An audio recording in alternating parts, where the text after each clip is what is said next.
A little bit. We're still talking about families as we have been for the last few Sundays, but this Sunday we're in chapter 34. And this week we're not going to talk per se about the sons, but we're going to talk about a daughter today. We've talked about the sons, and we've talked about how the boys of Jacob, of Israel, the sons, how they carried on, and some of the things that have happened in their lives that might help us to be better families. Today we look at his daughter, who some call Dinah. Many of us call her Dinah from the biblical experience. And today we are going to look at her and her family, Dinah and the signs of family drama. I would contend that there are times where we can see drama coming before it makes it to our home. There are some indicators that I would say to you that may tell you that there is some drama that soon shall come. And so as we look at this text today, Sister Brooks, I like this text because as I read this text, I read it in the English, but if we look at it in the Hebrew, we can understand or come to some other kinds of understanding with regards to this text. So first, I kind of want to lay out some things here, and it is just now about 11:35, so Liberty Hill, you're not asleep as you were on last week at 12:35. So this week, I am glad that we are all attentive because there is plenty to look at within this text. This particular text is very interesting when we read it and we translate the names. I've often said to a whole lot of folk that the Bible reads like Little Red Riding Hood. That there are some times where the name is very descriptive of the person and personality that we're reading about. And so if I might just first of all kind of read this text to you and translate some of these names so that you can kind of understand what I see in this text. And Dinah, the daughter of Jacob. Number one, Dinah means judgment. And so if we were to read this kind of like Little Red Riding Hood, the daughter judgment, and this daughter is the daughter of Jacob, who was a supplanter. He was a trickster. So you think about a woman or a girl who is the son or the daughter of a trickster on her daddy's side. On her mother's side, her mother was Leah, which meant weary and tired. So you've got a girl who is the daughter of a trickster father and a tired mother. Now that just on the surface can show you that there'll be some problems. Because you would find out if we were to look at this from the translation and just think about that name, we would think about a girl who is influenced by a tricky father, but then lacks possibly the influence of a mother because she's too tired. And Leah should have been tired. She had all the kids.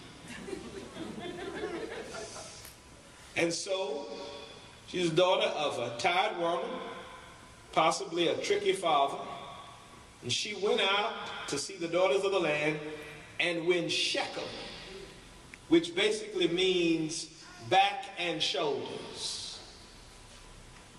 Maybe if I say that differently, Deacon Monica Hodge or Williams, you'll really get it. It means back and shoulders. See, if you think when you see a brother, Sister Morel, and he's got some shoulders, you know, he's been working out because he got those broad shoulders. He's been working good. He got that nice back on him. And so Shechem meant back and shoulders. Now here's the problem though, Brother Wesley. Shechem means back and shoulders, but Reverend Haynes was laughing at me in the pulpit because I thought of something. I didn't really want to tell you what Shechem's daddy's name meant. I wanted to clean it up. So I asked her, was there a difference between, I asked her, were all asses jackasses? And so she started laughing. I said, well, if you don't know the answer, I'll Google it. She thought I was being funny, but I was serious. And so I come to find out that a jackass is a male donkey. And so his father's name, and the reason I asked the question is because in the Hebrew lexicon, it just simply says that the father's name meant ass. But I recognize that we're talking about an animal here. And so if we know anything about donkeys, we realize that donkeys are very stubborn. They're good workers, but they're very stubborn. And so now we've got this son, whose name literally means back and shoulders, who is the son of an animal that's oftentimes stubborn. Then the text tells us that Shechem, the son of Hamor, the Hivite. Hivite basically means a village, a small village or a town, a group of folks. In other words, in today's terminology, Sister Higgins, I would term this as city folk. They were urbanites of that time because they lived in, this thing dies every week, doesn't it? They lived in a permanent place. This was kind of, turning green. This was kind of unlike Jacob's folks. Because if you remember, Abraham was a nomad. His family continued to travel around. And so now they're fooling around with several generations past Ham. Ham had a son who is the father or progenitor of the Canaanites. And so now we see Jacob once again dealing with foreigners, dealing with folk who were different than himself. He was, again, nomadic. His family was traveling. And now they come by some folk who are city folk. One of the reasons that people did not want these Israelites to stay around was because the Israelites were, for lack of a better term, cowboys. They were herdsmen. They were shepherds. They always fooled with, thank you. They always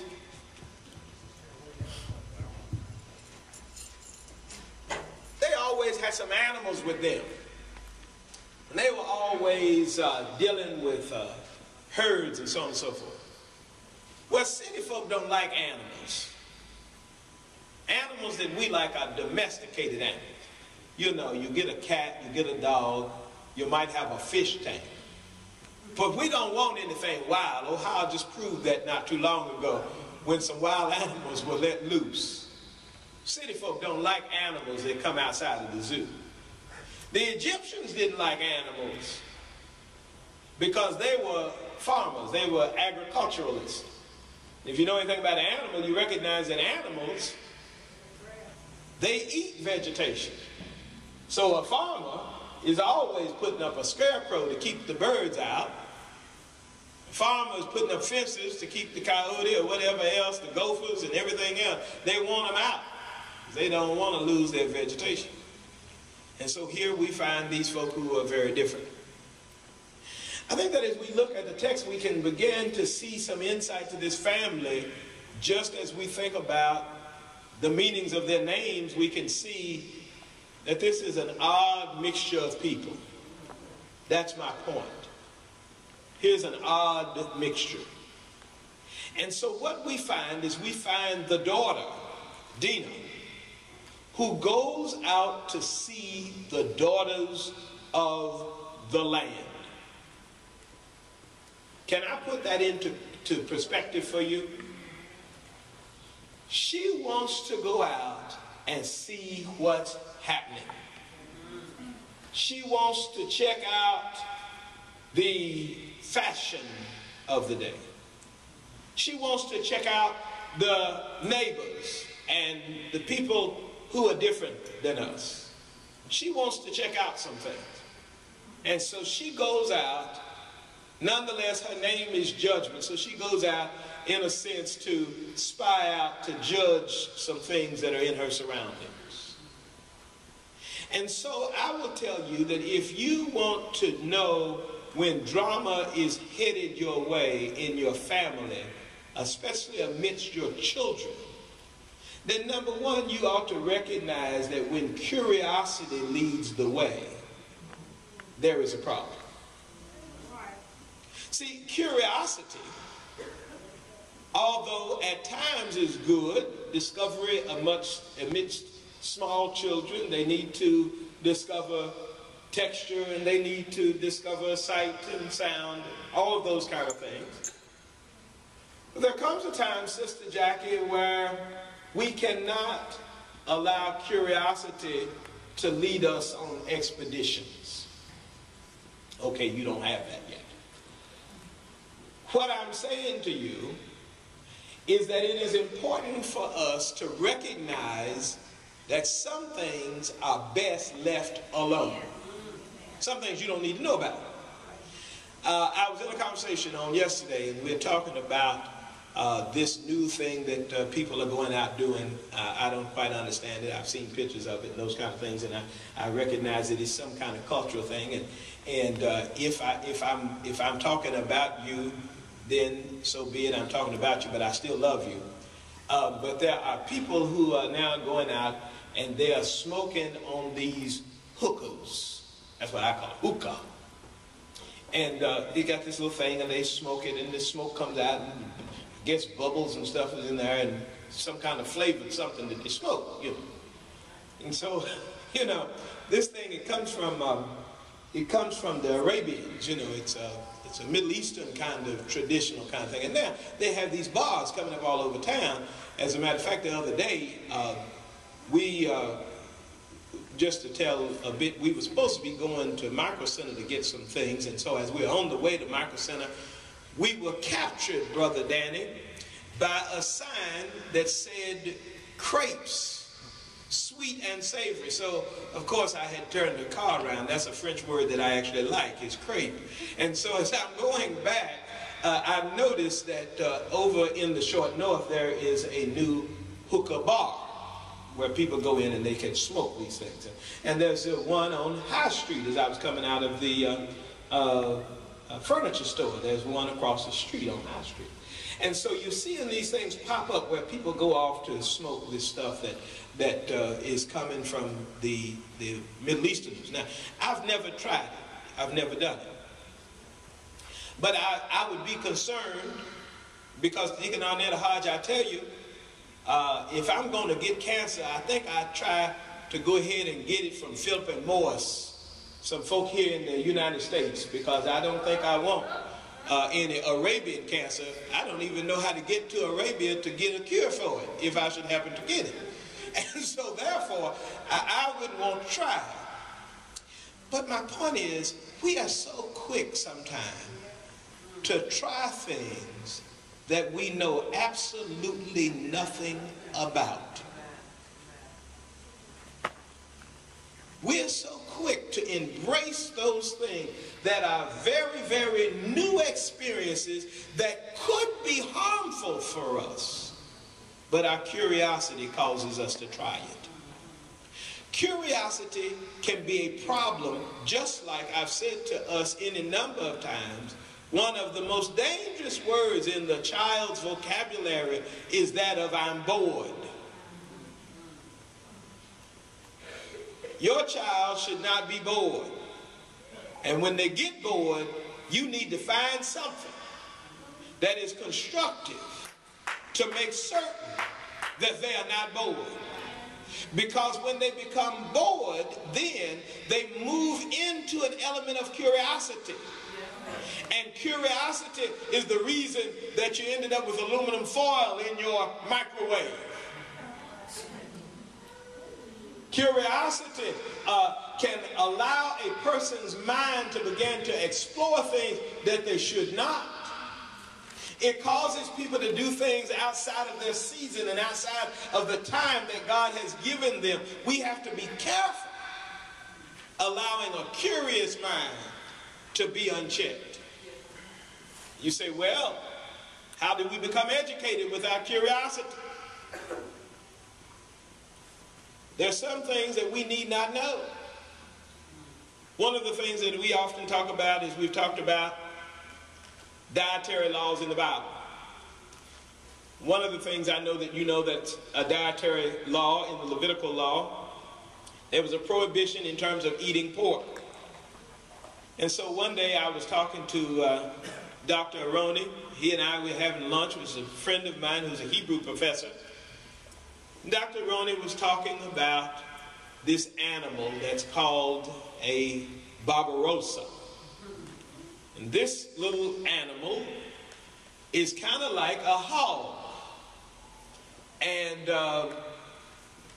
Brother Carter, this little animal, to my understanding, if you cook him, he tastes just like a hog. You get ham off of him, you can get bacon off of him, you can get chops off of him, just like a hog. The difference, though, is that he fulfills the dietary law. The law says that the reason that one could not eat the pork is because he does not chew his cud. And in the law, an animal has to have a split hoof and chew his cud. Well, guess what? This little animal chews cud and has a split hoof. So Dr. Aroni says to me, this is one of our many arguments at the dining room table. He says, why can't we eat it? And I said, well, I would think you could eat it. Yes, but the rabbis say we can't eat it, we can't have it. And my wife, she's very religious, she won't let it in the house. He said that when they went to their rabbi and they talked about this little animal, they had a meeting. And at the end of the day, they not only outlawed this animal, they outlawed anything that tasted like or was like pork. Why? He said, because anytime it was close to, alike, or near anything that was prohibited, then we shouldn't do it. Sometimes in our lives, our curiosity and experiencing things that are close but are not exactly, because we want to live on the line. Before you know it, you're over the line. And so that's why we have to be careful with curiosity. She went out to see what everybody else was doing. And what we ought to be concerned with is what the Lord has for us to do. And so while out there, what happens is this Shechem, the Hivite, the prince of the country, he looked at her, he took her, he lied with her, and, notice the and, he took her and lied with her and defiled her, and his soul clave unto Dinah, the daughter of Jacob, and he loved the damsel and spake kindly unto the damsel. And Shechem spake unto the father of Hamor, saying, get me this damsel to wife. And Jacob heard it, that he had defiled his daughter. One is when curiosity leads the day. The other is when the process is mixed up. When the process is mixed up. You might remember I said a few Sundays ago that I would not allow our, what they now call teenagers, to join the teens. Sister Risa Moore shaking her head. Yeah, I wouldn't allow our teenagers to join the team. I said that if a child is 11 or 12 years old, that they could not join the teens Bible study. And I said I would stand firm on that. I'd stand behind that every day of the week. The reason that I said that is because, Sister Wesley, a child is a child. And a child ought to stay a child. We have stripped our children of an adolescent period.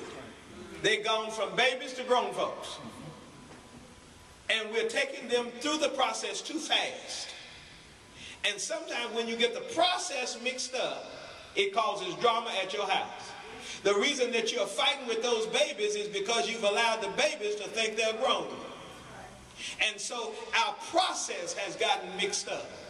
Your process has to consider that they still have a child's mind and that they're developed as children. And because they are children, they ought to be treated as children. Teenagers ought to be treated as teenagers and not as adults. There are certain things that you cannot allow them to do because it mixes up the process. And what happens is you're trying to figure out why you can't keep them in is because you're wishy-washy. You don't have to like it, I'm telling you the truth. Oftentimes we're not consistent. I'm consistent. If you 12, you 12. And you 12 until you have a birthday. Then you're 13. And you're going to be 13 until you get 21. Right now. I'm going to leave you as a teenager as long as you're a teenager. I'm going to make certain that you know even once you get 21, if you're still living with TLS, then there is some rules and some stipulations because you're still in the nest, then that means you still do what the eagle says. We don't get the process mixed up. You don't get to choose. You don't get to rule. You don't get to say until you got your own money, your own job, your own car, your own place. And even then, you better respect the law of the Lord. If we teach them process, this boy had it all mixed up. This whole thing of, you know, I got to try out the milk before I buy the cow. What a lie the devil has told us. Yeah. And so this whole idea of I done took her, I've tried her out, now I'm in love with her, now daddy go get her for me. The process is mixed up. It starts drama when the process is mixed up. And so we've got to make sure that we follow the process that God has put forward. But then here's what, when it finally gets back to her daddy says, I'm dealing with this when her brothers come. That goes to show you how the process is mixed up. Drama's coming when we let curiosity lead. It's when we get the process mixed up. And then it is when we wait on back up. Now I understand it was the custom of that day for him to wait on her brothers because he had multiple wives. And so because he had multiple wives, Leah's older sons were the two who had the real responsibility here, who would really be the ones to care for her.